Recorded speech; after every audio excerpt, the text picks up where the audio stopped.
It was a bitterly cold afternoon in Northern Virginia, decades ago.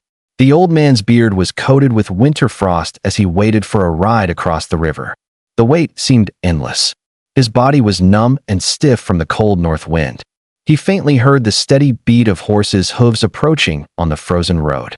He anxiously watched several riders round the bend. He let several horses pass, making no attempt to attract attention. Then another passed, and another.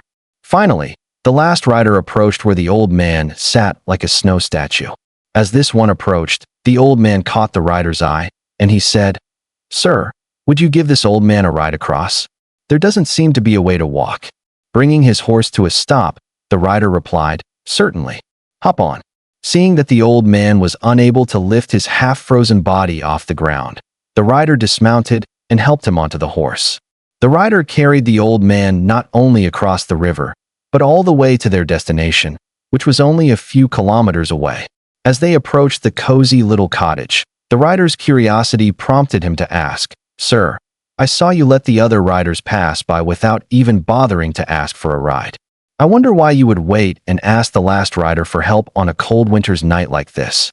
What if I had refused and left you there?" The old man slowly dismounted, looked the rider in the eye, and replied, "I've lived in these parts for a long time. I think I know people pretty well."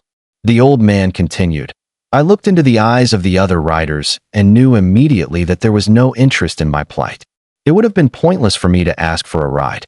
But when I looked into your eyes, your kindness and compassion were palpable. I knew then and there that your gentle soul would welcome the opportunity to give me help in my time of need." That heartwarming comment touched the rider deeply. "I am very grateful for your words," he said to the old man. "I hope I will not be so preoccupied with my own affairs that I fail to respond to the needs of others." With these words, Thomas Jefferson, the horseman, turned his horse around and continued on his way to the White House. The sower seeds, Brian Kavanaugh.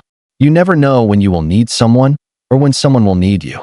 The wisdom of your entire life paints a picture in your eyes that helps others see, find the help they need, and that there is another virtue in this world than caring only about yourself, namely your concern for others, your friends, or anyone else.